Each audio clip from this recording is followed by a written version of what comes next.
This is a Dreamcast disc and is for use only on a Dreamcast unit. Playing this disc on a hi-fi or other audio equipment can cause serious damage to its speakers. Dreamcast, up to 6 billion players. Welcome back to the stage of history. Why don't we play together? Hey, it's time to make some crazy money. Are you ready? Here we go!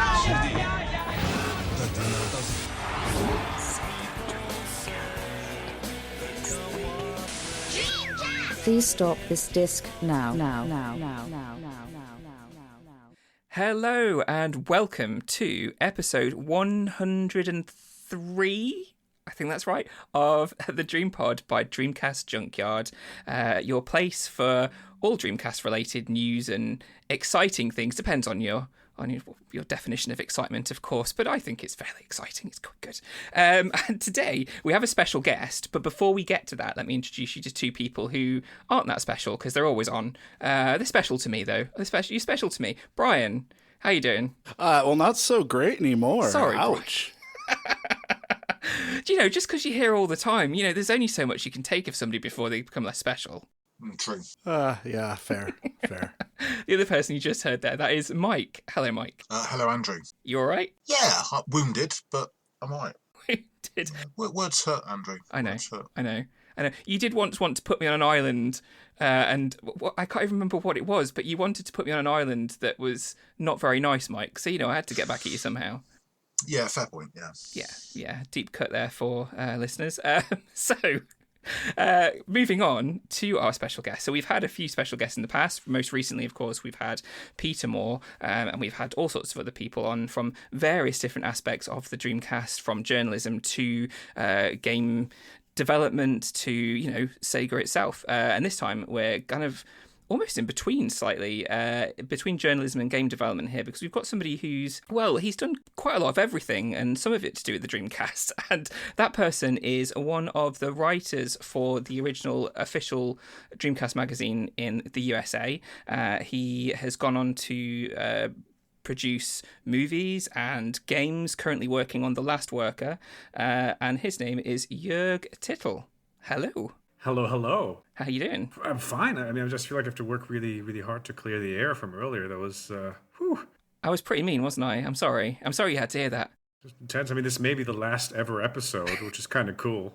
Yeah, a historical kind of event. But you doing okay? You're doing well? Yeah, I think so. I mean, is anyone?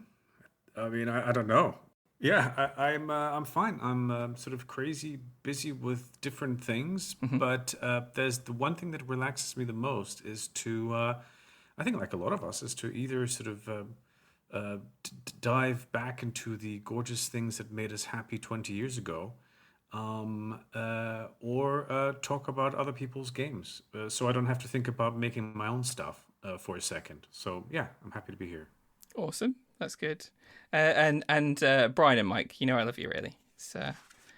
It's all for show. It's all for show. Yeah, we'll see, Andrew. We'll see. We will. Anyway, Lewis is going to have a right good time listening and editing this. Hi, Lewis. Lewis is an amazing job as our editor, so I'm giving him a shout out. Thank you very much, Lewis, for all the work you do. Before we move on to talking a bit more about Jörg and what he did in the past and what he's doing now, perhaps, and what he likes and dislikes, all that kind of stuff, I thought we'd talk a bit about what we're playing at the moment. Brian, I thought I'd come to you first. What were you playing at the moment, Dreamcast or otherwise? Yeah, this is probably one of the rare moments where what I am playing is predominantly Dreamcast, almost exclusively.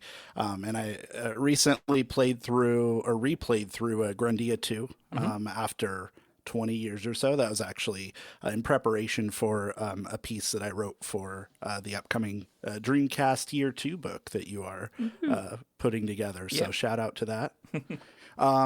Also, I guess Starlancer, I replayed that as well. I absolutely love kind of the kinetic chaos as is expertly paced through, the mission structure. And it's just one of those space shooters that I can always go back to and replay. It's such a well-made game, in my opinion. I've also been playing Time Stalkers, maybe not so much of a well-constructed RPG, but it is nonetheless, I think, has elements of it that are pretty underrated.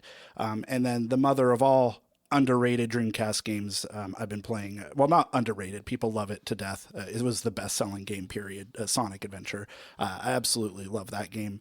And I think just the more time I've spent with it recently, I've struggled to ultimately articulate like what it is about that game that draws me into it. And I think I've settled on something along the lines of perceiving it like a amusement park of sorts. So I'm writing a piece to highlight some of that on the Junkyard. I don't know if that'll be up by the time where this goes live, but it might be. So keep an eye out for that if you're interested. Awesome. That's cool. Mike, what about you? What have you been playing recently? So for me, I've been playing quite a bit on Dreamcast recently. As anyone who listened to episode 102 will know, there's been a glut of indie releases, especially from Wave Game Studios, who've released it's 5 now, possibly 4 or 5 in the last few months. So I've been playing some of them and some other ones as well. So I've been playing Gore Grind, also been playing Beavis 2, released from Wave Game Studios, Flea, Tapeworm Disco Puzzle, which is the sequel to Flea. So quite a few indie games. And then that balances out my current gen play, where I bought a Series X last month. I think I've played it for a grand total of 4 hours. But I have currently got a great 4 games on the go at once, which is Skyrim, Witcher 3, Assassin's Creed, Valhalla, and Cyberpunk. So 4 really quick arcade games to play at once. That's 4 like proper epic. I mean, you've played a lot of Assassin's Creed Valhalla already, so I'm guessing is it the DLC you're on now? Yeah, so I'm just mopping up all of the collectibles. I am the new DLC for Valhalla's coming out on March the 5th, I think it is. Okay. Ragnarok, which is obviously will surprise no one to know it's based on the myth of Ragnarok. Yes, just a really fun game. Skyrim I've completed 9 times, I think it is. Witcher 3 I've completed 3 times, and Cyberpunk I've not played because of course it was a broken mess. Yes. But now it's better. It looks quite good, and so when I have my hour a day off of work, I can play them. Very good, very good. Is it looking Cyberpunk looking particularly nice on your Series X? It is. Yeah, it does look really good. They've done a good job with the patch, I think. I'm sure there'll be some problems. I'm sure there'll be some disappearing cars or random weapons appearing in midair, but at the moment it looks pretty good. Excellent. Jörg, what about yourself? What have you been playing?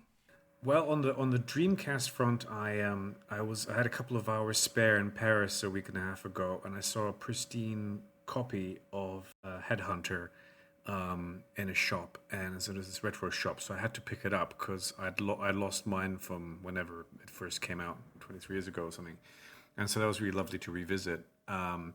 And with my kids, every few days, we do a couple of rounds of Power Stone 2 because it is one of the greatest things ever made. And the joy of playing that with a few people, especially when they're your kids and they actually appreciate the game, is an amazing feeling. That's a really, really fun one. But then, and since I've been quite mobile and traveling, I've sort of enjoyed some PSP games. So Sega Rally on it being particularly fun, actually. Nice. So paying quite a lot of that, and also there's a sort of Tomb Raider or whatever it's called, sort of like a sort of remaster of the original game on PSP. Anniversary. Yeah, it's really quite good. I was really quite surprised. So I was playing a bit of that. But the thing that's been taking up most of my game time has been the Polymega, which I've received after 2 years of waiting for the thing, and it's an extraordinary piece of hardware and software, actually. So I've put, I don't know if for those not familiar with it, Polymega is this sort of legacy game console with a built-in, it's actually a Blu-ray drive, which I didn't know. So I think there's some more capabilities that will be unlocked down the road. But you can put all your play all your Saturn games and PlayStation 1 games and Neo Geo CD games and Sega or Mega CD games on that and stuff, and also install them on the hard drive on it. So once you put the disc in, you can put it back in its box and then enjoy them. And you can, and every game has save states after that, so you don't even when they're brutally hard. Such as Pepsi Man, which I was revisiting today on PlayStation 1. You could just save a state in the middle of a level and then go back to it and actually beat the thing. So it's a really awesome machine. And for people who love retro games, it doesn't support Dreamcast games, at least not yet. And it's awesome. It's so much fun. And to have everything on one system and then crisp quality on your 4K TV is awesome. So yeah, very cool. That one. And in terms of next gen, was playing a bit of Horizon Forbidden West this weekend on PS5, and it's absolutely gorgeous. So I've had absolutely no time to play it beyond like the first hour or something, but it's beautifully made. So I can't wait to get back into that. Amazing, very cool. That's a lot of gaming that you've been doing. That's pretty good. Well, it's always like 15 minutes of each Right. thing. But at least I keep contact with all of it, you know. Yeah. So I have like 20 games on the go at once because of save states. You know, I can do that. You know, That's pretty cool. Polymega does sound very cool. I think at some point down the road, I'll definitely be looking into that when they become. I think they're sold out at the moment, aren't they? So they're probably gonna. They're really hard to get, and they've had some sort of manufacturing issues and all that kind of stuff. But once I really think it's worth the wait. Like it's worth a pre-order or reorder or whatever state it's in at the moment. It's really awesome. And first, to give an example, I mean, Formula One, the original Psygnosis Bizarre Creations game for PlayStation 1, which was supposed to come to Saturn but never did, is a great game. And to play through a whole championship of that used to, you know, you would have to really commit a whole weekend to it. But now I'm just like on race 6, and I've been playing it for a month because I could just save it, you know, after one race, and then cool, and I come back to it later, and it's really fun. So you could play these really long campaigns, and at your own leisure. So it's for anyone who loves retro games. And then there's these modules as well, and you can put cartridges in and stuff. And I haven't received mine yet. So once I get that, I'll report back to you on how well it supports like Genesis or Mega Drive and 32X games. So Nice. Yeah, it's pretty neat. That sounds pretty awesome. I feel like. I mean, I know it doesn't support Dreamcast yet, but a game that sounds like it would benefit from that is probably Le Mans 24 Hours on the Dreamcast, racing a full 24 hours, but breaking up into manageable sections. That could be pretty cool. That's a great idea. Yeah. I hope it will. I mean, the thing with the GD-ROM was it's such an odd piece of drive that that I think even a Blu-ray drive, I don't know if it can be backwards compatible to it. I don't know if lasers of anything other than a GD-ROM drive can read that stuff. I'm not sure. I think it's a hardware and a software challenge, but maybe Polymega will be able to pull that off. That would be awesome. The only other way that I can think that they could do it is, you know, it's very easy to put a Dreamcast game onto a CD DVD. So, you know, if you copied to another disc from your legally purchased game, of course, and then put it in, maybe that's a way they could get around the GD-ROM problem, maybe. Yes, and since now the Polymega also supports semi-officially copies of games. Okay. Maybe that's possible. Who knows? But you know, it's still a Dreamcast related thing, isn't it? Yeah. It could be, but it's great. I mean, have you guys come across that thing? I have not. No, I am very curious about it, but yeah, like you said, they're just so hard to come by. I mean, I think I've abandoned hope at this point. For now, I think I still have my Raspberry Pi, so that's kind of how I get my fix, at least for systems older than the 32-bit ones. By Dreamcast, I mean I'm sure you guys will have covered this in previous episodes, but the sort of the noise of my GD-ROM drive. I've got two Dreamcasts. I've got a Japanese and a European one, and on my Japanese one, that is getting so intense. It's like I fear that one day that'll be the last croak, but I don't know. It's an anxiety-inducing thing. But I love to play I have a huge collection of games for the thing. Well, we certainly have an ongoing support group for our hardware woes here at the Junkyard. So you're in good company. But yeah, can totally sympathize. Yeah. I have 2 backup Yamaha like first gen drives and a box just in case it breaks. At least you're in the box. Like Tom keeps his in like Aldi bags, so you know at least you're thinking ahead. Yeah, I'm prepared for the apocalypse. That's good. That is good. I feel like we should have some kind of competition now as to who can do the best Dreamcast drive noise, but no, we'll leave that another day. Maybe another day we'll do that. So yeah, I mean, in terms of what I've been playing, I've played a bit of Dreamcast. I played Space Channel 5 because I got reminded about how awesome that game is. I think I've mentioned before, I've completed it 20 times or more and got to a point where I was able to 100% it completely. So I went back to it and I'm shit at it now. I'm really bad, really bad. So Me too. I felt like the thing had input lag, and then I realized I think I've got output lag now. Yes, that's I'm what just it is. I'm an old bastard. I'm like, damn game crap thing. I don't know. It's like I thought it was like a hardware thing, or maybe the cable. Maybe there's some lag from the cable running to the TV, and the TV doesn't support it. But then I played it on the CRT, and I'm still crap. I'm crap. I'm a crap old man. You're in good company. We're all crap old men. Okay. All right. Okay. Fine. The insults from Andrew today are just...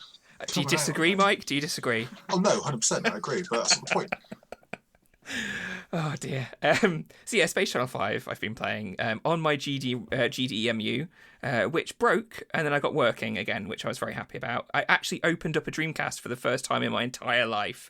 Managed to find the right screwdriver, got it open, fixed the problem with a bit of help, and I was very, very pleased with myself.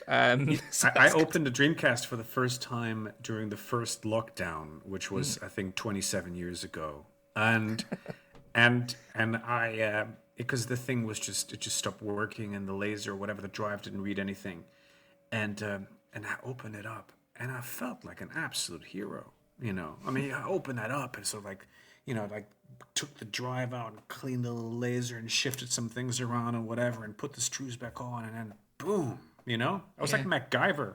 Speaking of crap old man, you know, I wasn't that crap. I'm pretty cool, actually. Now I think about it. You guys are all cool. Thanks. There. Thank you. Yeah, it's Andrew doesn't think so. I'm sorry. I feel really bad. I'm going to have to make it up to you guys now.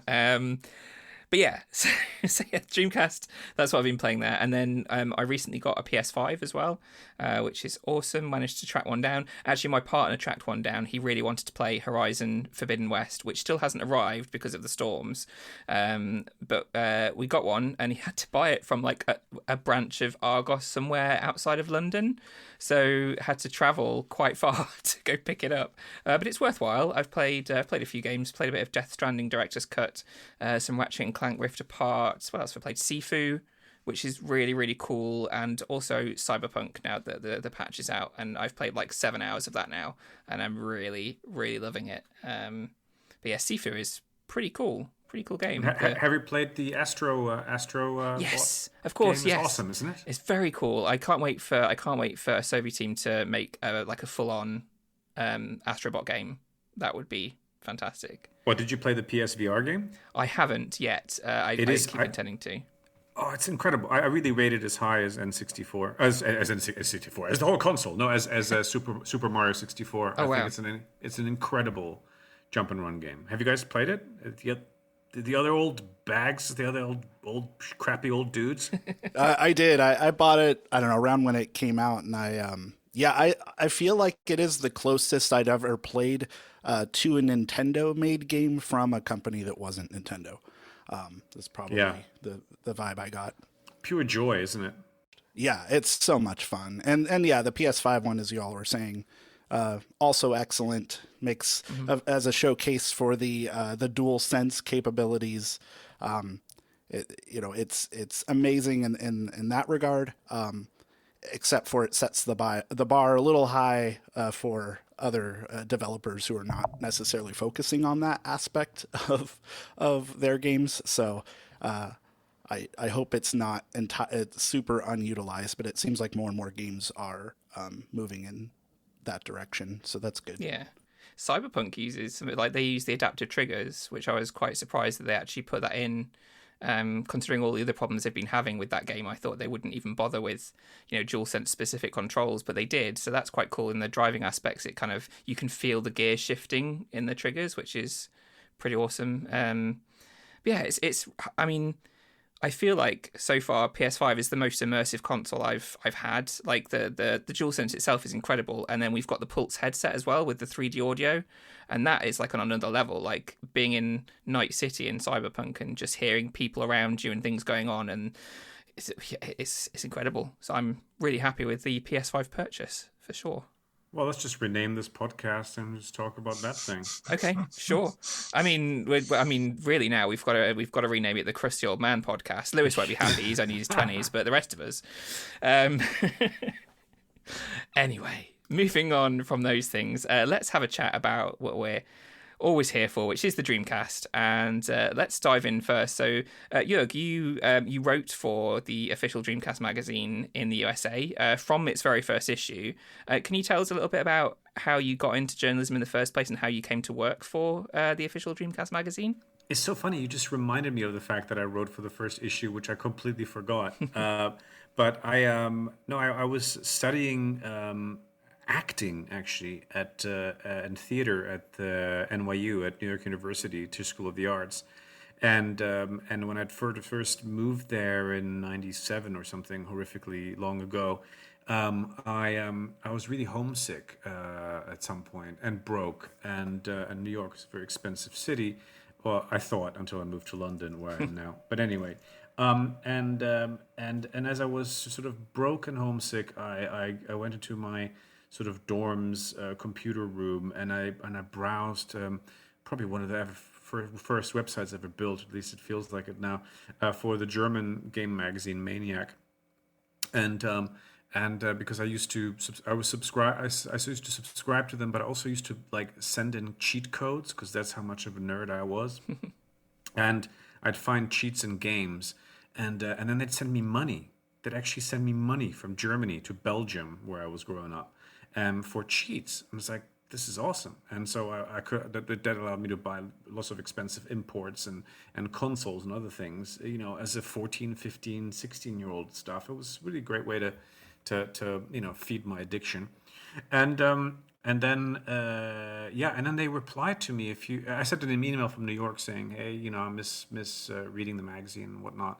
And they replied saying, hey, we're actually looking for a U.S. correspondent. Can you write? And I'm like, yeah, sure. I'm really good at it, stuff. and so I did my first article for them. My first article for them, I think, was an world exclusive unveiling of Giant's Citizen Kabuto, which was this game by Planet Moon Studios, this sort of former MDK team from Shiny, that moved and made this gorgeous PC game. And as I was talking to them more and more, there were already rumors for the next Sega console, and they said like, "Oh, we're definitely developing it for the next Sega console." And on the back of that exclusive, I started working for Next Generation Magazine, which was Edge Magazine's U.S. counterpart. No longer is around, but it was a brilliant magazine. And the editor-in-chief of that was a guy called Chris Charla, who is now the head of ID at Xbox. Wow. And his number two was Tom Russo and Simon Cox. Those are the three sort of people there. And Simon, a lot of you will be familiar with Simon. I know, Andrew, you know Simon.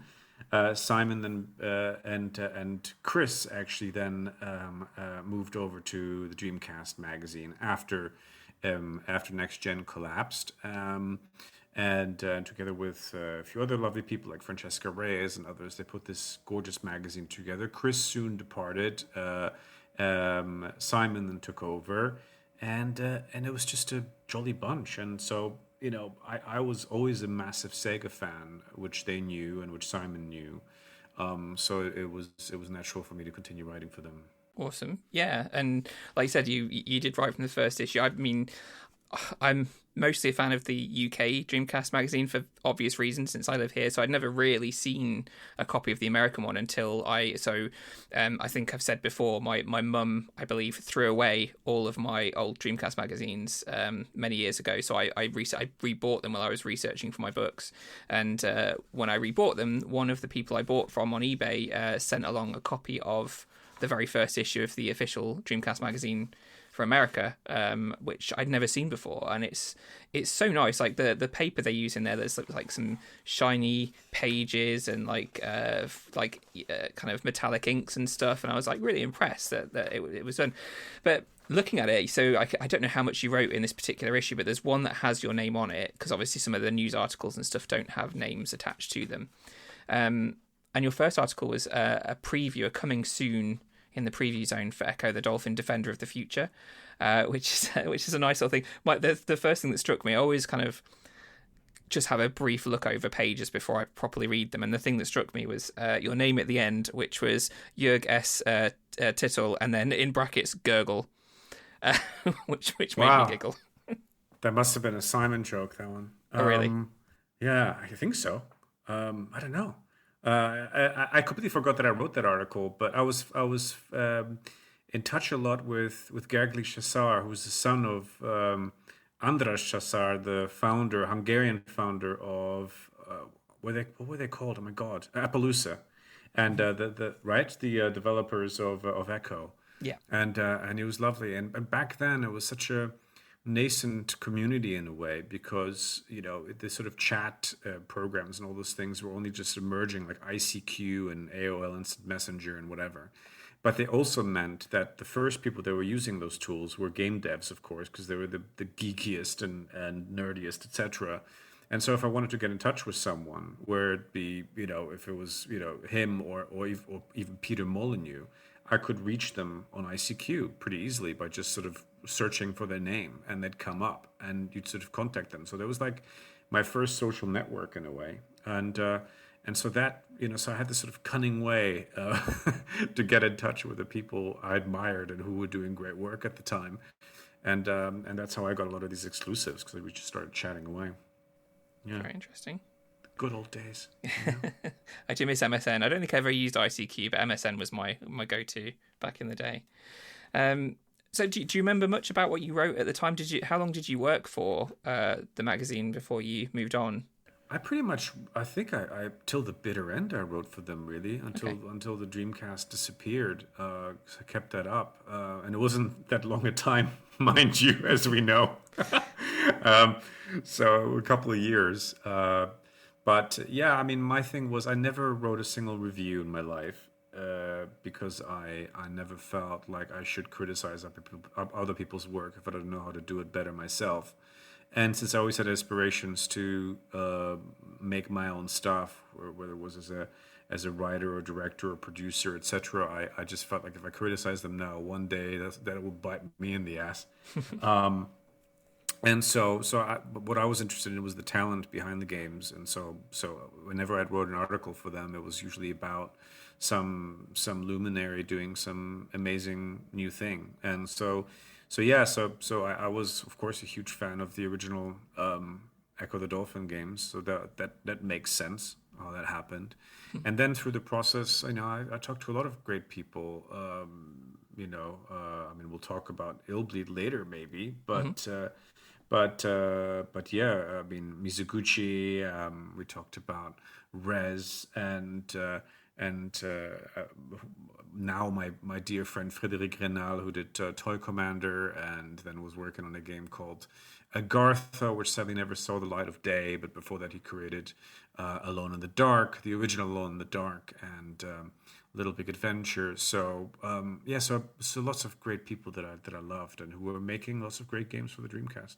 I think you pretty much covered one of the questions I was thinking, and that was, surrounding your approach to focusing on the people and craft behind the creation of those games, especially in like a media landscape that seemed to be more focused on the consumption side of discussing the hype cycle and games as products and then judging them accordingly. I'm kind of curious, how easy or difficult of a sell was that for to discuss games in that way with the outlets that you had worked for? I think it was at first a bit harder to do that with a German magazine, but I think since it was the beginning of websites, or like of magazines having websites, a lot of websites, magazines still didn't know how to spend their money, and they thought there was going to be this internet gold rush, which of course, the bubble burst very quickly, and then everything was sort of reorganized after that. But a lot of, it's like, for instance, the German magazine would put a very short interview into their pages, and then in a super long expanded 10-page interview on their website. So if you wanted to read the full thing, so that's how I got to really test home my skills. Because, for instance, I had to sit down with Eric Chailly, the creator of Another World, or Out of This World, as it's called in the States, or is it the other way around? Yeah, it's Out of This World in the US, and Heart of Darkness on PlayStation, and all sorts of other amazing games. Well, I sat down with him, and I remember like talking to him for about 4 hours, and did this. And then my article was this like gutting 200-page thing with 200-word thing with like one quote in it, in the printed pages. But then, thankfully, they allowed me to have the full article online. But that sort of changed later on because Simon and Chris were are people that really have always respected the craft, and with them it wasn't a hard sell at all. I mean, Next Generation was co-invented the formula that Edge magazine has now, which was always very much about the people and the craft and the work and the philosophy behind a lot of the stuff.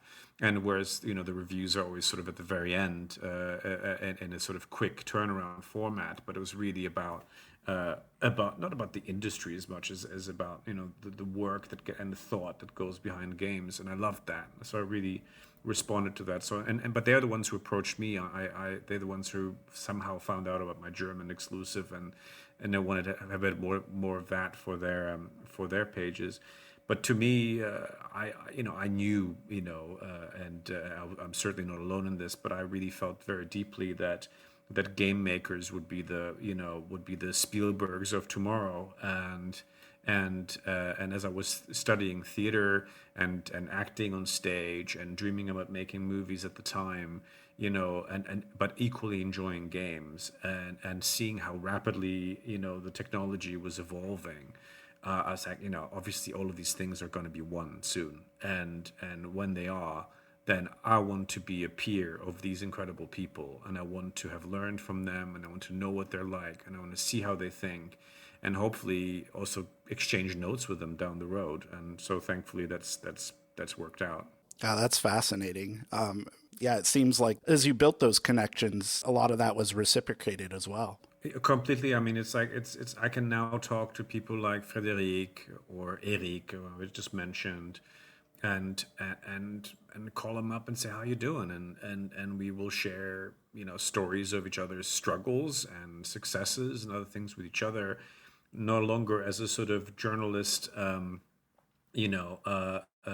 of game developer, sort of, but as friends and sort of fellow developers, fellow creatives.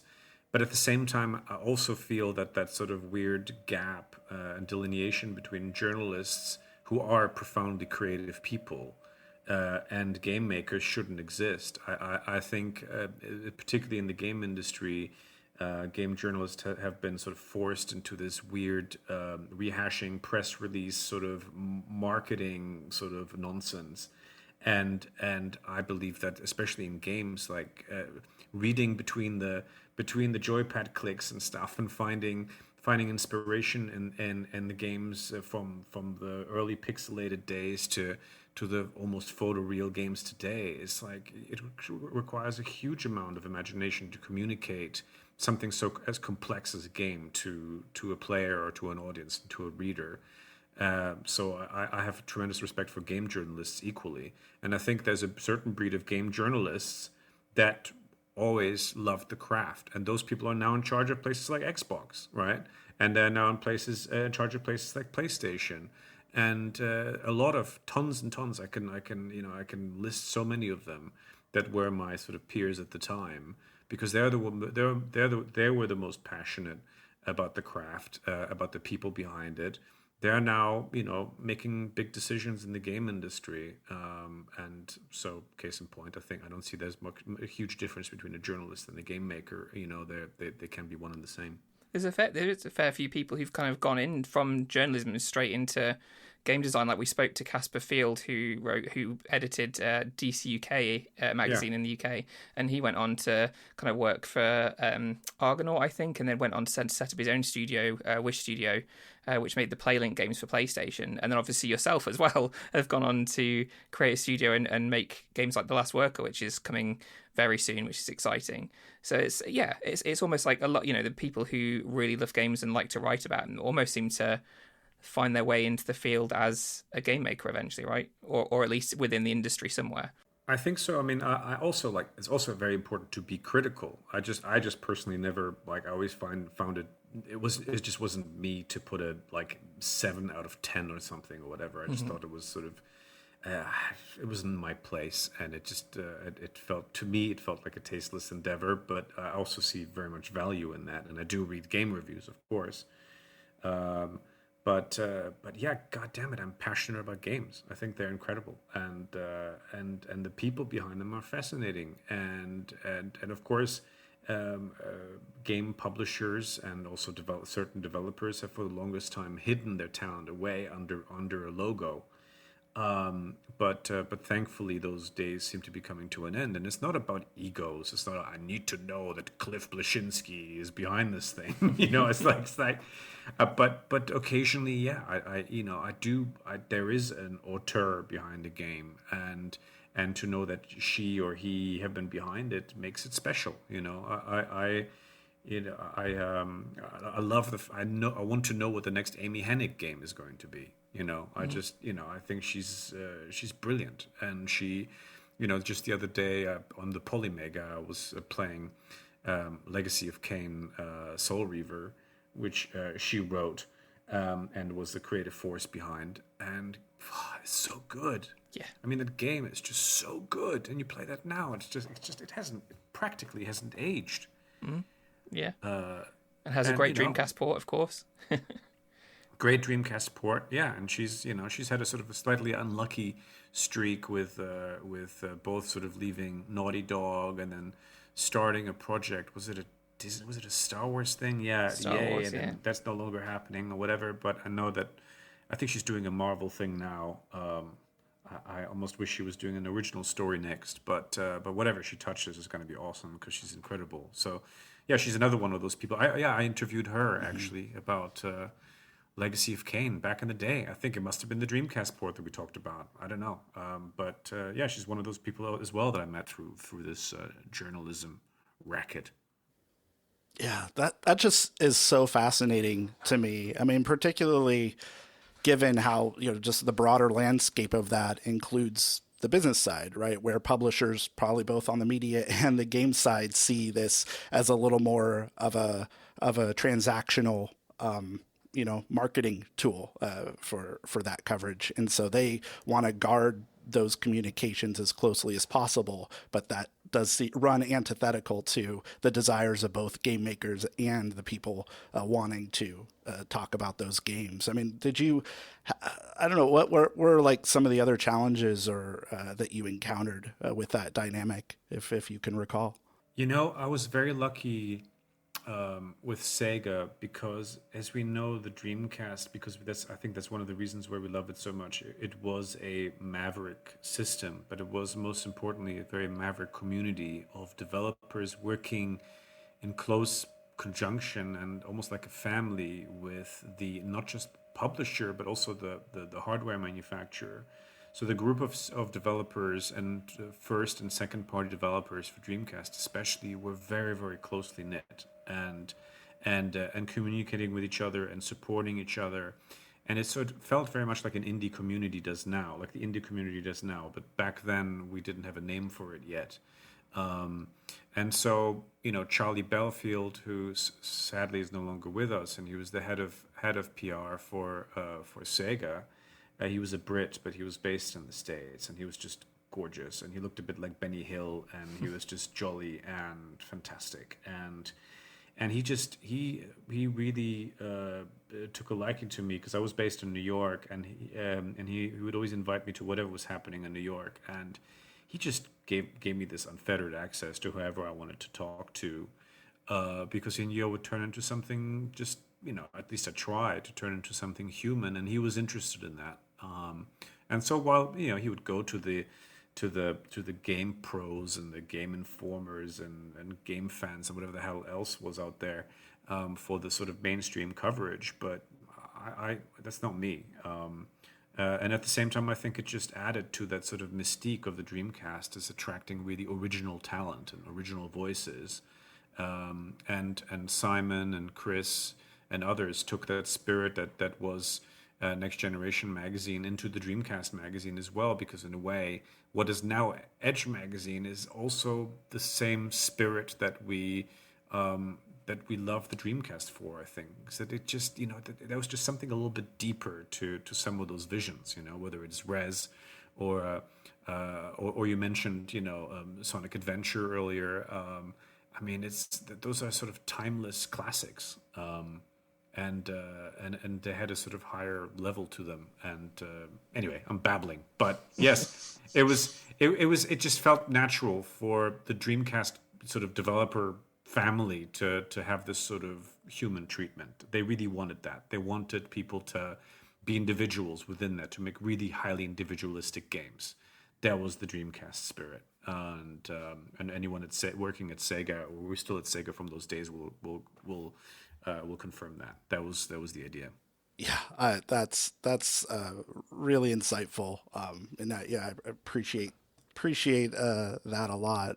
I mean, certainly, even just within Sega, it was kind of clear that the company, or Sega of Japan, would treat its development studios as maybe more autonomous, like creative houses, in a way that you just didn't really see with a lot of publishers, especially Japanese publishers. And so, or at least in the berth that they gave them to discuss those projects openly and honestly. So yeah, that's the really birth and the death. That was the sad part. Is that as a sort of business model, this might have proven, or to someone who thinks of it coldly, just in numbers, it might have proven as being a very bad idea, because of course the Dreamcast didn't, in the end, sort of last very long, and a lot of these amazing studios had to shut their doors or join forces and turn into something else.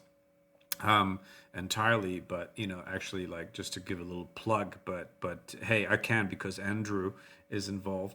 But in issue 003, or volume 003 of Lock On magazine, there I actually talked to Frédéric Renal in a piece about the high times, of which there were many, with Toy Commander and lots of crazy times that they had together in Tokyo with fellow European developers and Japanese friends, etc. But also, the ultimate sort of demise and downfall of it, and how heartbreaking it was. Unfortunately, it didn't do well. If it had done extremely well, we'd all be making indie games right now. But the Dreamcast was just way ahead of its time, truly. But the people have all outlasted even the tragedy of it, and of course they're all thriving now. But picking up the pieces felt really hard at the time for a lot of those people. Yeah, and I imagine. I mean, we talk about this, or speculate at least, among the Dreamcast Junkyard Collective, that, I mean, had Sega been more sensible or more traditional in how it, or at least just more judicious in how it decided to greenlight projects and manage those budgets, I mean, it probably wouldn't be the same Sega that we look fondly back on now. So that, it's almost two sides of the same coin, as you alluded. Well, Sega has always been this very complex beast. It's interesting when you take a look at CES, the sort of, in a way, precursor to E3 as far as game shows are concerned. 1993, Sega unveiled a VR headset, the Sega VR headset, which was going to be sold for $200, I think, at the time. And it was incredible. And they announced the price and everything. And there it was on stage. And, the virtual racing was in development for it. There was a bunch of really cool stuff being made for it. But it was actually Sega of America that under Tom Kalinske that decided to put an end to it because they saw some kid vomit or something because they felt a bit woozy. And so they said, yeah, sorry, we can't do that. We're going to get sued by all these parents. And yeah, well, you could have put a fucking disclaimer on it and made it 15 plus, right? And it's like, use at your own risk. It's Sega. They had that whole dangerous image anyway. Sega! And whatever. It's like, well, it might make you vomit, but whatever. At least you're doing something futuristic. But to think like there's oftentimes I've thought to myself, what if Sega had just actually had the what it takes to actually release that, and America hadn't thwarted that plan. Unfortunately, America was very powerful at the time because Sonic wouldn't exist without Sega of America, and because they really needed a mascot, and they were the ones pushing that idea. So they were, and then they did Madden on Dreamcast and NFL and all that kind of stuff. That stuff was outselling anything that was any of the Dreamcast games in Japan. So Japan still had to sort of go, okay, they know something that we don't. We need to listen to them. So strangely, the most dominant, whenever one side of Sega was getting the more powerful than another territory, they would almost thwart the stuff that actually makes Sega special. And there's that sort of sense of sort of daring and originality and sort of and success has always thwarted that spirit from one region to another. It's a complicated one. It's a snake eating its own tail in some ways, but it's my favorite snake.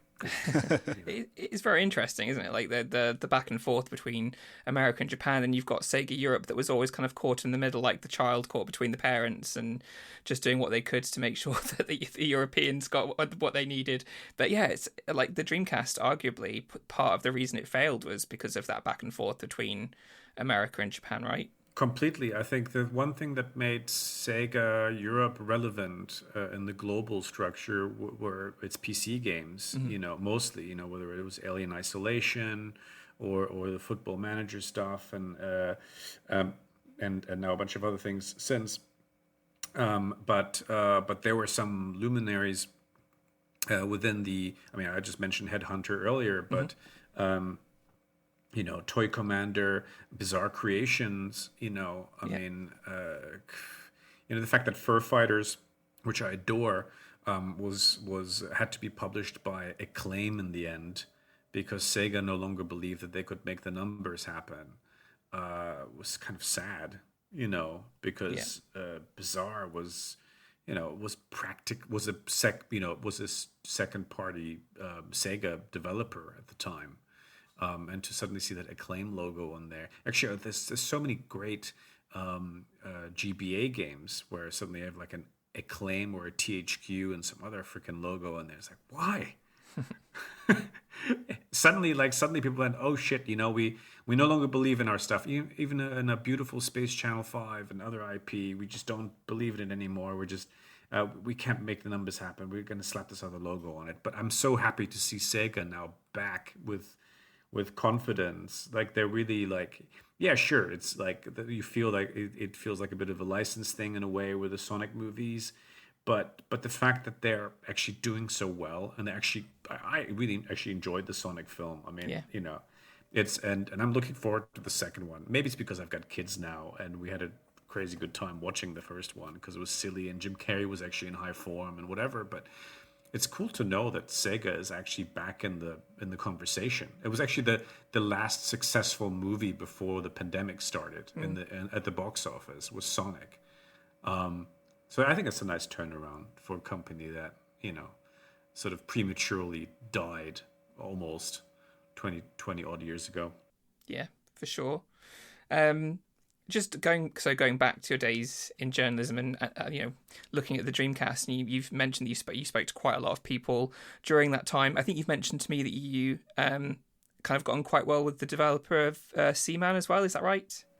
Well, just more recently, actually, Saito-san. Yeah, but I did interview him back in the day about Seaman, which of course is incredible. And I actually played that last year, I think, second year of the lockdown. I hunted down a copy because I'd lost my original one as well, of Seaman, and with a microphone and everything.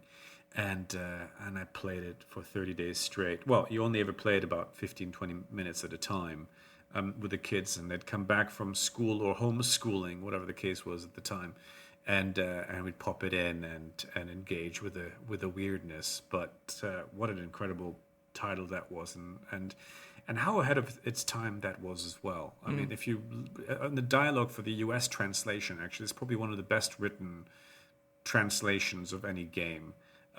Because it actually added a whole new layer to it that didn't exist in Japan, and whether it was Leonard Nimoy doing the commentary, or later on the sort of the Seaman himself making predictions as to what a world with the internet might turn into, and how we might all sort of revert and sort of crawl into our homes and judge each other from afar over the internet and stuff. All this kind of stuff's like, oh shit, like this game was deep, It felt like a stunt, but it was a really freaking good game. So yeah, I knew. So him, but there was one particular friend that I made at the time, and it was Nishigaki, Shinya Nishigaki, who previously had been at Climax Graphics, and worked also. His first Dreamcast game was Blue Stinger, and his follow up to that was Illbleed. And when I first caught a glimpse of that, I got in touch with Sega PR and I said, I really, really want to talk to this guy because this game looks completely batshit crazy, and I really need to talk about it. And they said, yeah, well, sadly, we're no longer going to be publishing this one. I said, oh, okay.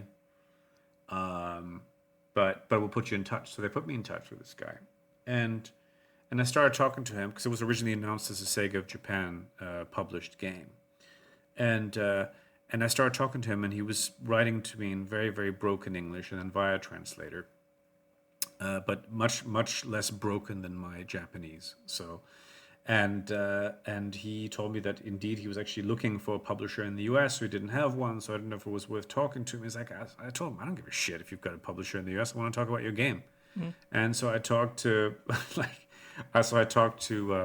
to Simon, who was at the official Dreamcast magazine, who was totally game. It's like, yeah, this sounds completely nuts, this game. Of course, you're right about it. And it turned out to be a cover article and a beautiful feature. I think it was like a 3 or 4 or something page feature about this game, Illbleed, where there was all these outrageous quotes and all this other stuff in there from Nishigaki-san, who actually flew over to New York to do the interview, and we went to steak houses together and had this most amazing time. And I was a student at NYU, mind you, so to be invited to a posh Smith and Wollensky's steakhouse in New York by this amazing Japanese game maker was a real treat, And so on the back of that article, they got a publishing deal in the US. And I think it was Jalico at first, who then didn't, and that also fell through. And then there was AIA Games, which was a startup.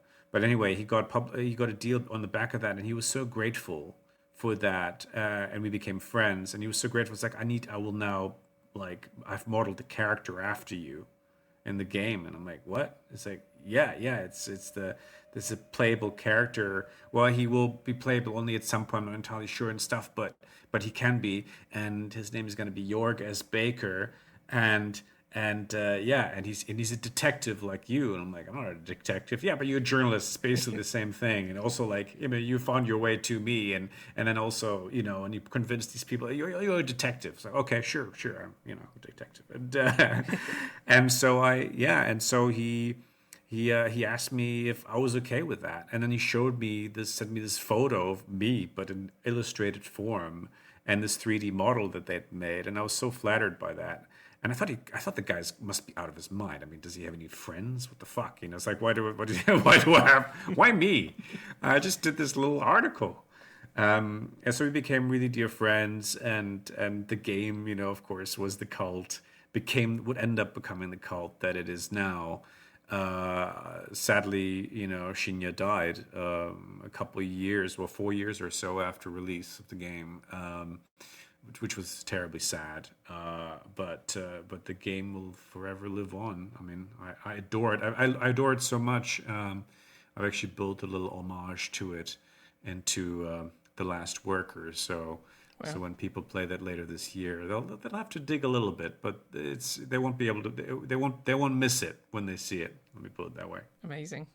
Yeah, that's incredible. And yeah, I'm also a huge fan of Blue Stinger and Illbleed, although it's been a while since I've played Illbleed. But one thing that always struck me as fascinating about his ethos behind those games is that they're just so different than what the conventions driving the discussion surrounding, like, I don't know, survival horror or whatever popular genre shorthands that they were kind of lumped into. And when popular games like Silent Hill and Resident Evil kind of dominate that conversation, it makes it very difficult to talk about what those games are doing or communicate what those games are doing that's distinct from that. It seems like they were just really grateful for having your help in helping to articulate what Illbleed was for a Western audience. I mean, that seems like I can understand how that would seem like a big deal. Yeah, I think so. I mean, he was a real auteur, actually. And so while Illbleed had a distinctly sort of B-movie feel, because that's what it was about, he approached it like a consummate artist. And the gameplay mechanics behind it were so not obvious. I mean, it was as close to art house game design as you could get. It's like that whole sort of system of hiding certain things and making them all about the audio and making it more emotionally about the sort of emotional state and the sort of anxiety levels and other things. The things that he was doing with it, some people may think he was less successful than others with it, but it was truly innovative and unobvious, and quite rebellious as well. I mean, it was a satire. It was a satire of Hollywood. It was a satire of games as well.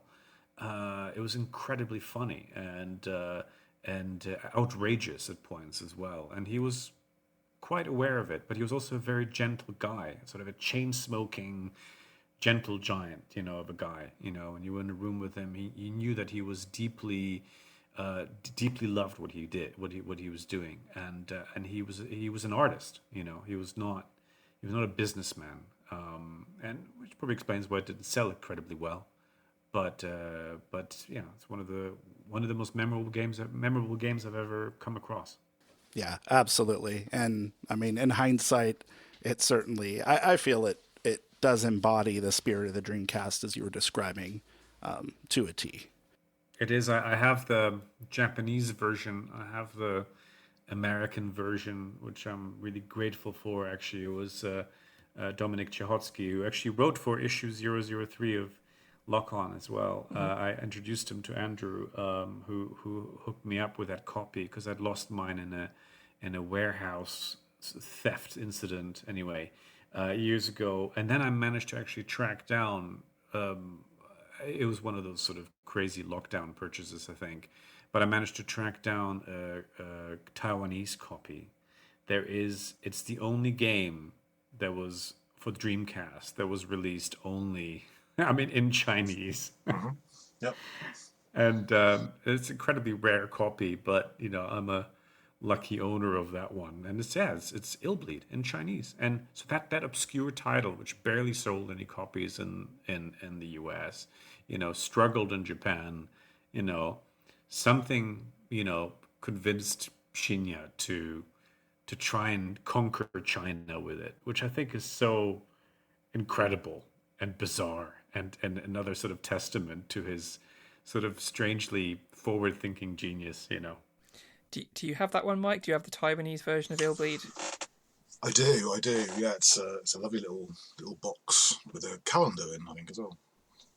Wow. Oh, you have the box. I don't have the box. I only have the actual, the game itself and manual, etc. Yeah. But not the calendar box. Very jealous. It's got a little tiny. It's like sort of it's not a proper calendar as such. It's one of those inside a disc case, and there's like a different page for each month. But yeah, it's really odd. I'm not entirely sure. I don't know if you know any more than we do about the sort of how it came to be, because obviously, as far as I know, was there actually an official release of the Dreamcast in Taiwan? I'm not quite sure. I don't know. I actually really don't know. I was totally surprised when that suddenly came about, and I think he just tried to find a way to make it a success and to stand out. I mean, the one thing that he was doing was he was trying to stand out with that game, and he certainly did. But I think for most people he was probably considered too odd. But it was just I don't know how that deal happened. I would love to find out myself, but sadly he's no longer with us to tell the tale. Yeah, it's very sad. It's a shame it never came to Europe as well. I mean, again, probably like you say, it's probably a bit too odd for European tastes potentially. But I've never. Admitting to the person who has a character in it, I've never played Ill Bleed, but I really need to. Every time anybody mentions it, it sounds amazing. But I have it now on my GDEMU, so I can actually play it. So I will at some point in the very near future actually play it, so I can experience your character if nothing else. There's another character, a real world character developer that I admire greatly. I've only just recently sort of started talking to him more and more, but it's a guy called Tez Okano. And Tez was, first of all, he did one of the greatest portable games ever made, which is the Astro Boy game on GBA, which I don't know if any of you guys have any of you guys played that? No, I've just heard how amazing it is over the years, but I've never played it. Okay, well, obviously you can find. I'm not I'm condoning this necessarily, but you know what? God damn it, I am, because Nintendo is shutting down their 3DS store. True. And get those ROMs and play them because they don't want you to. But anyway, Astro Boy Omega Factor was an absolute masterpiece, and that was directed by Tezuka Kano, and it was co-developed by Treasure and Sega Hitmaker, which was one of the sort of surviving teams from the Dreamcast era, and it was an absolute gorgeous game. But before that, the literally last thing he made for the Dreamcast was Sega Gaga. Which I don't know if you guys have played it or know much about it, but I'm still waiting for a sort of fan translation of it, because my Japanese sadly isn't good enough for that one. But it's an incredible game, which he made almost single-handedly. And when you play that game, and I've played like a couple of hours into it, but then I get stuck at places and I don't know what the hell is going on. But when you think that he did everything, the art, the music, the coding, the writing, go like, this guy's an absolute genius. So so he's another one that you guys should, everyone should be aware of, that loves the Dreamcast, because he's one of the sort of unsung heroes of that era as well, and quite similar in spirit to Shinya. Awesome. I think we're all familiar with Sega Gaga. I know Mike will likely have the big collector's edition for that as well. Yeah. Yeah. But yeah, and 4 soundtrack CDs. Wow. It's a great game. Yeah. It's definitely was a game worth persevering with if your Japanese isn't up to scratch, because there's enough of it to really be enjoyable still. Yeah, it is. I also have a Sega Gaga sort of leather calendar still somewhere of that time. Yeah, I'm from that time. It's there was more merch for that game than any other game, even though the game barely sold any copies whatsoever. and he could barely afford to. Well, he couldn't. Famously, Tez couldn't afford. There was no money left for any promotions or PR. So he just made himself this weird sort of wrestling mask. Are you guys aware of that story? And Tez would just show up at random game conventions and in interviews wearing this crazy mask. He was doing this way before the Nier Automata dude, Yoko Taro, and his mask. So, yeah, Tezuka is the original mask-wearing game dev in Japan. I hadn't heard that story. That's it's amazing. Yeah, that mask was the entire marketing budget. And he just put it all into that thing. And then he said, like, well, maybe people will start talking about me if I do that. Which is kind of a sort of Salvador Dali-esque stunt, actually. It's like there's this wonderful story of Dali when he was, who, like Tez, and perhaps like Shinya as well, was also surrealist in a sense.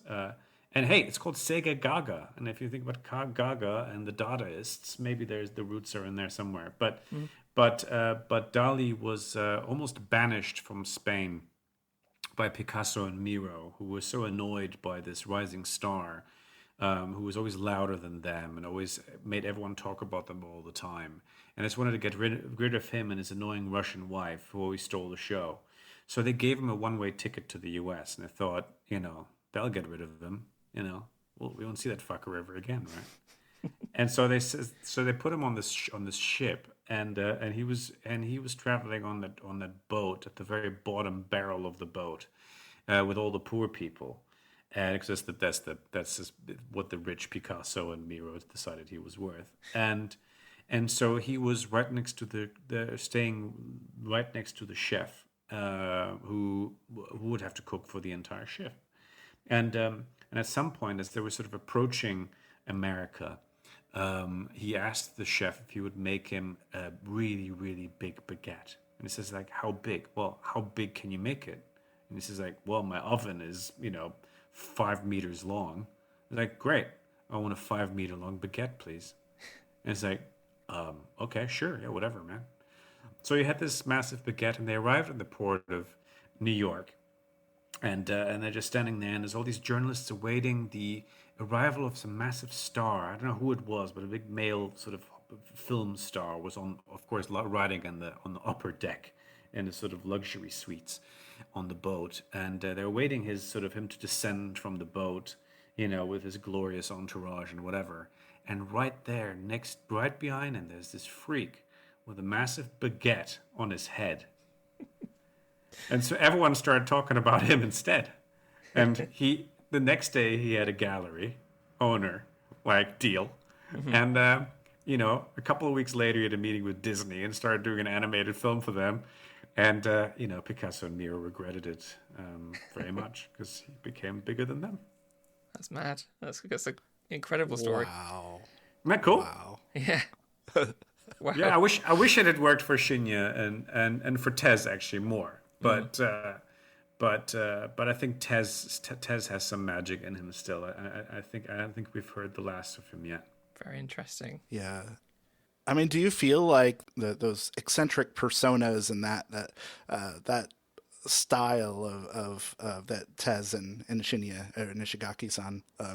Do you see anybody from your perspective in the modern space or newer developers or in the indie space that may be kind of imbuing some of those characteristics as well? I think so. I think the dude, and I don't know why his name doesn't come to me right now, who does the It Takes Two game. Joseph Fares? Yeah, Joseph Fares. He at least has a personality, and he's not, and he doesn't shy away from showing it. And he also happens to make really good games. Mm-hmm. So among the Western developers, I'd say, I mean, you don't have to be a big personality and a loud guy in order to make great stuff. It's like, people barely know the team behind Inside, and there are a bunch of really sort of camera and sort of press shy Danes and Scandinavians, and their game is certainly more controversial, loud, and brilliant than most other games being made these days. So you don't have to necessarily do that and pull any tricks or stunts or whatever in order to get yourself heard or noticed. But what I do love is that the game industry is now allowing, and I think it really, really just started in the Dreamcast era. We're starting to have personalities, and people are, we're starting to see some faces, and we're starting to hear from some of these creators, and they actually have some opinions, and sometimes they even have a really interesting perspective on life and the larger world around us. And to me, with games being the most dominant entertainment and sort of media form in the world, we better had. Because if it's going to be a bunch of vapid product, then we're all fucked, right? I mean, it better be about something. Because, I mean, as much as I enjoy Assassin's Creed and even Cyberpunk and whatever, and they're fine and you get lost in them and you can do you grind for hours and get lots of content, you know, I just don't know what they're trying to say, if at all. And I just want to have a bit of a worldview and stuff. You know, I just want to have an opinion. You know, I may not disagree. I may not agree with the opinion. And hopefully I will disagree with it vehemently. But I want to see someone with something to say making these games, because they are now more powerful and reach more minds and more hearts than any film or any literature. So, yeah. So anyway, end of speech. But yeah. It's very true. It's very, very true. Yeah. So true. Couldn't agree more. Yeah, absolutely. Ooh, well, I mean, you've mentioned a lot of Dreamcast games, but I'm quite curious. Obviously, Illbleed's going to be up there, but what are your favourite Dreamcast games, would you say? Oh my God, there are so many. It's that is so difficult. Which now you make me feel like that horrific Zach Goldsmith MP who at some point went to this Bollywood conference. And did you see that? No. I really recommend you guys Google Zach Goldsmith Bollywood. And someone went to him and interviewed and asked him at the sort of opening ceremony. He was running for mayor of London at the time, and they asked him, "So which one is your favorite? So why are you here?" It's like, "Oh, Bollywood. I just love these Bollywood films. They're so great, aren't they? You know, these Bollywood films. Yeah, great. So what is your favorite Bollywood film?" I said, I love them all, really. I think they're all just so colorful, you know, and stuff. And you go, Jesus Christ, this guy has genuinely never actually seen a single fucking Bollywood movie. The hack. But anyway, I'm not like that. I actually genuinely have dozens of them for the Dreamcast. But so I love, as I said, Power Stone 2. I pretty much every single Sega game on it I own. And I loved, of course, Sonic Adventure as one of my first games. Sega Rally 2, I wish I'd loved it as much as the original Sega Rally, which is still untopped for me, unrivaled among racing games, at least in terms of how much time I've spent poured into it. But I mean, I adored having Sega Rally looking as crisp as it is back then. And then, you know, anything from, you know, Skies of Arcadia to Rez, and I mean, it's just endless, and all the Capcom stuff, and the 2D fighters. I mean, how much time have I poured into them, and the sort of obscure ones, and the JoJo Bizarre's Adventure for matching service, which I have, which I adore as well. All the weird stuff. I don't know. I mean, there's too many to list. It's a huge array of great games, and among the European ones, I mean, I really loved Toy Commander. Actually, that's a fun story because I when I first sort of wrote about it, it's a brutally hard game. It's really hard. It looks really kiddie, but it's really hard. And I had to do a walkthrough of it for Official Dreamcast magazine, which I'd never done a walkthrough in my life, and I really didn't want to do a walkthrough. But Simon said, "But I can pay you such and such amount," and I was like, I'd never heard such a figure in my life. I was like a student, starving, coming to, you know, towards the end of my studies, like, fuck, I really need that cash. And so I said, yeah, sure, I'll play this brutally hard freaking game, which hasn't been released yet, and therefore there'll be no one actually being able to help me. And I was so shit at it that a few horrible days into struggling, getting past level 4 or something, I was like, how am I going to do this? I'm not going to do this. I'm going to fail. And I had to have exams as well at the university and everything. And so I contacted Frédéric, the developer, and head of No Cliché, as they were called, in France. And it's like, could you give me some pointers? Because I'm trying to, do this walkthrough. And it's like, so you need to do a walkthrough. When do you need it by? Well, technically the deadline is Monday and it's Thursday and I'm really bad.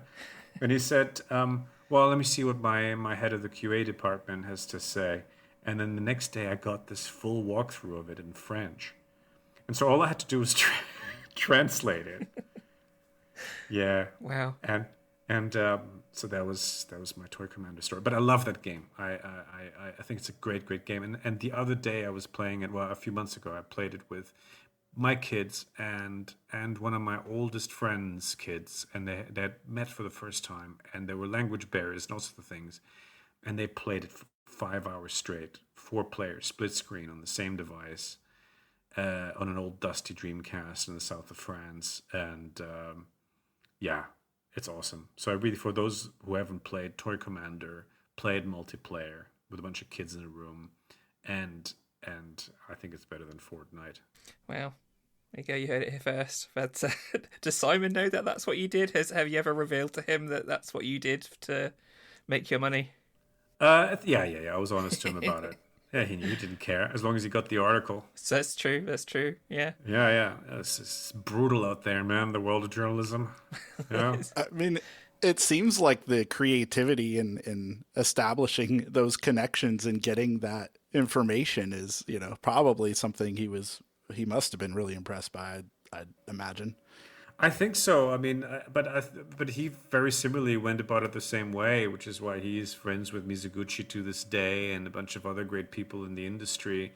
I've always very much admired his spirit. And if you take a look at Chris Charla, I mean, that guy who was the original head of the magazine before he moved on to other pastures. I mean, he's the head of ID at Xbox. I mean, this is a guy who has been curating the best in indie game development and bringing them onto. He started Xbox Live Arcade, right? I mean, and it makes sense why someone from the journalistic sort of curatorial side of things, from the editorial side of things, would be the best placed to actually bring indies to you and find the best ones.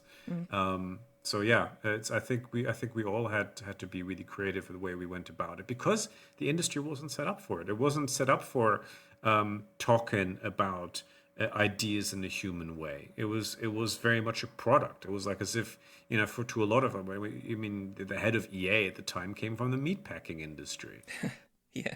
Peter Moore came from is it Puma? Is that right? Yeah. So they all those kind of people came from product backgrounds. It's completely true. Yeah. So the spirit wasn't, and that's not a bad. I mean, hey, like we need to have businessmen who know how to touch, again, to retail channels and stuff. But of course, the world has changed now. We don't necessarily need physical retail channels anymore. And so perhaps we need sort of, meat packers less, and perhaps we need curators more, right? In order to genuinely bring genuine work to people that care. You can't just win them over with a banner ad anymore, So times have changed. I think in a way the world is far more Dreamcast now as far as indies are concerned and the way we consume games than it is, EA Sports in 1999. Yeah, very true. We should all be more Dreamcast. That's the thing to take away from today, for sure. Words to live by. Yes. Wow. But we are more Dreamcast. That's why we're talking about it now. Yep. That's true. Very true. I had a question from Lewis, who isn't with us today. He's another one of our Dreamcast Junkyard compatriots who edits this, so he'll be listening intently. But he wanted to kind of know what your thoughts are on the modern Dreamcast scene, if you know much about it at all. Yeah, I've played a few of the indies in a way, the indies, and I think it's fascinating. It's interesting that very few of these games actually even attempt to be 3D or to actually fully push the 3D capabilities of it. Just shows how difficult it ultimately really was to develop for it. There's a lot of 2D titles, and some things you go like, whoa, why do you need a Dreamcast to run that thing? But it doesn't mean that they're not good games. They're lovely, and they're really well-made titles. But I think it shows again the fact that there's this homebrew, and that sounds such a condescending term for it. because everyone is fucking working from home now. So technically, the entire industry is homebrew now, including the AAA titles, Cyberpunk being an example. It just shows how much love there is for that machine. It feels so. That machine is the one thing that I still have standing next to my TV. Actually, there's this big sort of 4K modern thing, and then right next to it is a Dreamcast, and on the other side of the TV is a GameCube, and all the other crap can go in the enclosed into the sort of piece of furniture underneath, because I don't need to look at the PS5. It's just not particularly pretty. And it just feels like a product because, it's just this machine that everyone wants. But there's something so symbolic and beautiful about those four those four joypad ports as well. It was all about social gameplay. Yeah. It was such a family machine as well. It was such a it was inviting conversation. It was inviting play, as did the GameCube actually, which would come after. But it inherited a lot of its ideas. So yeah, I understand. I love it. I love the fact that people are still making games for it now. Awesome. Yeah, there's something about it's the sixth gen for me. Like, I love all the consoles. They all have their own special place in my heart. Dreamcast obviously more than the others, but the PS2, the Xbox, the GameCube. Obviously ultimately the PS2 and the Xbox took us into the realm that we're in now. But even back then they still had the. Do you remember? I don't know if you ever played. We were talking about Seaman earlier, but there was a title on the PlayStation 2 called Lifeline. Yes. Yeah, which was incredible. It was just a really interesting. It was quite generic in terms of its graphics and stuff, but being able to talk to a character and guide them with your voice was a really interesting prospect for me. I've never played Seaman. Again, to my shame, I have it with the microphone, just never played it. But Lifeline I have played. I had my PlayStation chipped to play Space Channel 5 Part 2 in English and Lifeline, and incredible stuff. The innovations that we had from the sixth generation were incredible, and I don't think I'm not sure we've beat it, to be honest. I don't know. No, I mean, there's this fascinating thing, for instance, that without the Dreamcast, Japan wouldn't be as online as it is now. It was a huge player in establishing the internet infrastructure in Japan. With a free ISP that came with it, and phone services literally got this huge subsidy from the head of Sega at the time, who was dying of cancer, and who decided as his send off, first of all he bailed out the company from debt, which was incredibly moving. I don't know if you guys know the story, but he also had invested a lot of money, and it basically pissed it away into this internet thing, which no one believed in. Like, no one believed in it. No, why? I mean, PlayStation were laughing at him at first, right? It wasn't until the next generation when they built in an Ethernet port and stuff. So it was so ahead of its time, and also it did cross-play. Did you know that there was actually a cross-play game with PlayStation 2, where you could play online against a PlayStation 2 game, and it was a Capcom title. I can't think of what it was now. But you could actually play between consoles. It would then take another 20 years for someone to do that again, because we all thought, so Sony would never allow that. It's like, well, they did back then. You only have to you don't have to remind them of it. So that was cool. The VMU, of course, the idea of second screening during a game, which everyone is doing now. But there it was actually allowing you to focus on the game even more and then take it with you when you were done with it. How cool was that? It was just so incredibly innovative and so much fun. I adore that thing. I don't think that in terms of the leap that thing did for me in terms of what the future holds has ever been as big ever since. I think VR is the first time where that's happened for me again, and oddly enough, it was really the Quest, which is another white console with Space Channel 5 on it, and Res. Yeah, it's that did it, but I think that PlayStation now has a few surprises up their sleeves with PSVR 2. I think that's going to be incredible. I think, but it also is, VR in a way is the final evolution of game systems, because once you have it on your head, the system itself disappears, right? And hardware is now almost no longer relevant. I mean, Xbox has proven it, with Game Pass. It doesn't matter.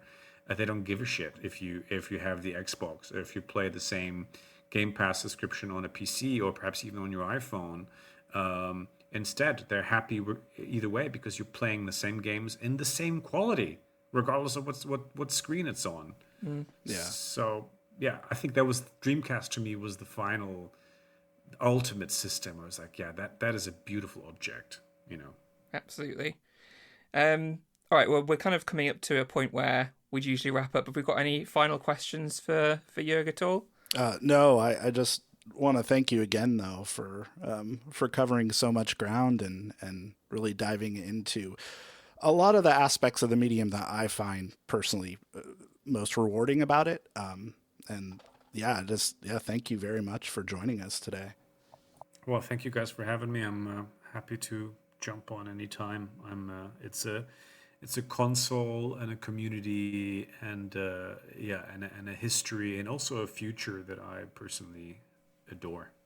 Yeah, absolutely. I mean, there's a huge future, as Mike will tell you. There's so many games still to come for the Dreamcast.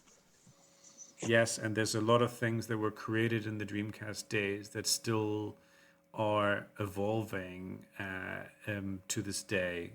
In Res being a very good example, and there will be more. And also a lot of the talent that had its first stab or made a big mark at the time is now thriving today, whether it's on the developer side of things or on the editorial and sort of journalistic side of things, and or both. That really has been a bed of a foundation of so much greatness. So even whether it's on the machine itself or the ripple effects that it's created in time, I think it's a very significant machine. Awesome. Well, before we get around to just saying where we can be found online, if anybody wants to find us, of course, just to note that where you can find everything that we do. So, of course, you're listening to the DreamPod. You probably know what we are already, but just in case this is your first episode, you can go and find all of our stuff at the dreamcastjunkyard.co.uk, where you can find links to everything that we do. We've got the blog, we've got a YouTube channel, of course.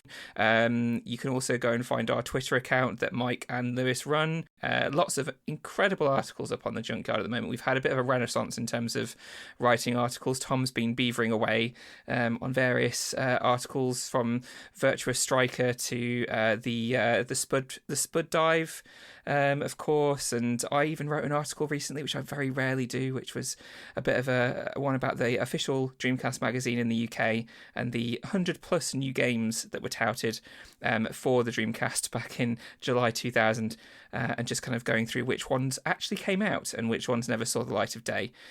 So if you want to read that, go to the blog and have a read. Lots and lots of episodes of the DreamPod to catch up on if you're only just joining us, of course. We're on episode 103, into triple digits officially, which is incredible. And of course, you can support us as well by going to buymeacoffee.com/DC Junkyard, where you can chuck us a few quid to help us buy a VMU battery to stop the damn thing from beeping. Constant beeping of that thing. So yes, that's where you can find us. Brian, where can people find you? I always have to look it up, but it's my Twitter. On Twitter, at least, I'm at Virtua Schlub. One of these days, I'll get around to changing that. And then, I do a few things on the Junkyard blog. I also host the Saturn Junkyard's Titancast from time to time, whenever we can align our schedules to record an episode, which I think we're long overdue for. And then I have my own little blog called thevirtuaplanet.com. So, yeah, that's pretty much it. Awesome. Yeah, go check out those things, of course. Mike, what about you? Where can we find you? Yeah, so Twitter _turnip, where I just talk about random nonsense. And also the Twitter account Dreamcast Pics. That's Dreamcast Pics. which has slowly morphed into basically me just doing lots of things about the upcoming A to Z guide, which is still on track. Excellent. Just have to hope there's no more games to add to the list. Don't joke about. Sorry. Don't joke about it. Sorry. Just never ending, isn't it? No, never ending. It's a good thing, right? Because it means there's more games to Dreamcast, but it just means you have to keep postponing.